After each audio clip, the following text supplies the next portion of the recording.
Viva Maria Imaculada! Eu sou o Fábio de Jesus por Maria e esse é o canal Subindo a Montanha. Meus amados, o Papa São João Paulo II ele tem uma frase que diz assim: nós nos tornamos aquilo que contemplamos. Tem um filósofo chamado Napoleon Hill que ele diz assim: o homem é aquilo que ele pensa ser. Meditando nesse lugar, aqui nesse lugar bonito, sobre essas frases do Papa João Paulo II, sobre esse pensamento de Napoleon Hill, me veio a história do mendigo do metrô. Já ouviu falar dessa história?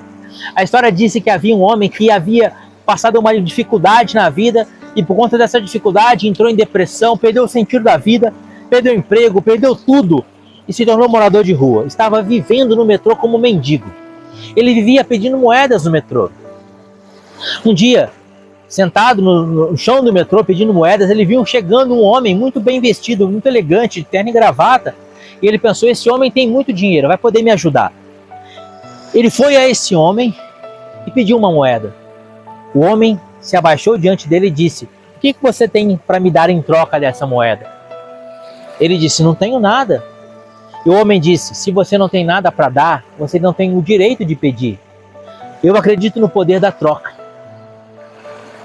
Você me dá algo e em troca eu posso te dar essa moeda. E o homem se levantou e foi embora e não deu a moeda para ele. Ele ficou boquiaberto com aquela palavra daquele homem. E durante alguns dias ele ficou pensando naquilo, nem pediu mais moedas. Até que andando pela estação de trem, pensando naquilo que o homem havia dito, andando pelos trilhos do trem, ele viu uma florzinha silvestre. E ele pensou na ideia de oferecer a flor em troca das moedas. Ele colheu aquela florzinha e começou a andar pela estação de trem e encontrou diversas flores, reuniu aquelas flores, levou para a estação e começou a pedir dinheiro e oferecer a flor em troca. E ele percebeu que as pessoas se encantavam com isso, porque a flor tem um significado. Não é só o objeto em si, porque a flor murcha e logo morre, mas ela tem um significado. Ela significa gratidão, ela significa carinho. E as pessoas começaram a comprar as flores dele. Passaram uns dias, ele encontrou novamente aquele homem na estação do trem. E o homem veio, e ele foi até o homem e disse para o homem: agora eu tenho uma coisa para te oferecer em troca, eu tenho essa flor. O homem pegou o dinheiro do bolso, deu a ele, recebeu a flor e falou assim: agora sim.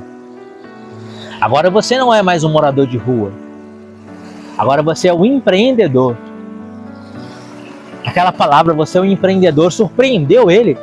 Empreendedor, eu? E ele ficou pensando naquilo, ele olhou para o seu bolso, viu que tinha umas moedas que ele havia recebido pela manhã, ele pensou: eu sou um empreendedor. Ele foi a uma floricultura, pegou aquelas moedas que ele tinha, comprou tudo em flores, voltou para a estação de trem e começou a vender as flores. Ele vendia as flores, pegava o dinheiro, voltava para a floricultura, comprava mais flores, voltava para a estação e vendia as flores, e assim ele começou a fazer o dinheiro. Começou a se surpreender com o dinheiro que ele começou a fazer através da venda das flores. Passados 6 meses, ele já havia alugado um kitnet para ele. Não era mais um morador de rua, era um vendedor de flores. Passado um ano, ele havia aberto naquela estação de trem uma banquinha para vender flores. Ele já não era mais um morador de rua, ele já era um empresário. Tudo mudou no momento que ele se olhou e se enxergou não mais como morador de rua, mas ele se enxergou como um empresário. Você é aquilo que você se enxerga, você é aquilo que você contempla, vai dizer o Papa João Paulo II.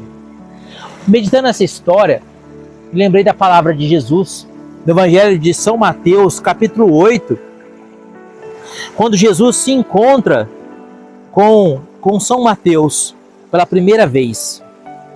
A palavra diz, Mateus capítulo 9, versículo 9. A palavra diz assim: partindo dali, Jesus viu um homem chamado Mateus, que estava sentado no posto de pagamento das taxas. Queridos, Mateus era um publicano. Um publicano era um pecador público. Por quê? Porque os publicanos cobravam impostos a mais do povo judeu para repassar parte desses impostos aos romanos e embolsar parte daqueles impostos de maneira corrupta. Então os publicanos eram alguém que roubava o próprio povo e trabalhava para o inimigo do povo, que dominava o povo de Israel naquela época, que eram os romanos. Publicano era odiado pelo povo. As pessoas, os judeus, odiavam os publicanos. Eles eram considerados traidores da nação que serviam aos pagãos. Mas quando Jesus viu aquele publicano sentado naquela coletoria de impostos, odiado por todos, traidor da sua pátria, Jesus não viu ali um pecador. Ao olhar Mateus na coletoria de impostos, Jesus enxergou um grande santo. Jesus enxergou um dos seus apóstolos, um dos pilares sobre os quais ele fundaria a igreja, um evangelista, alguém que escreveria no evangelho a história da salvação, as palavras de salvação. E a palavra continua: disse-lhe Jesus, segue-me. O homem levantou-se e o seguiu. A partir daquele momento em que Mateus se levantou da coletoria de impostos, ele deixava de ser um publicano, passava a ser discípulo de Jesus. De discípulo, ele se tornou apóstolo. De apóstolo, ele se tornou evangelista. De evangelista, ele se tornou santo, São Mateus. Jesus vai além. Jesus vê aquilo que não aquilo que nós somos, mas aquilo que nós podemos ser. A palavra vai dizer em Levítico capítulo 19, versículo 2, sede santos porque o Senhor teu Deus é santo. O evangelho de São Mateus, o homem desse que estava sentado na coletoria de impostos, o evangelho de São Mateus diz, Mateus capítulo 5, versículo 48, sede santos porque o Senhor teu Deus é santo.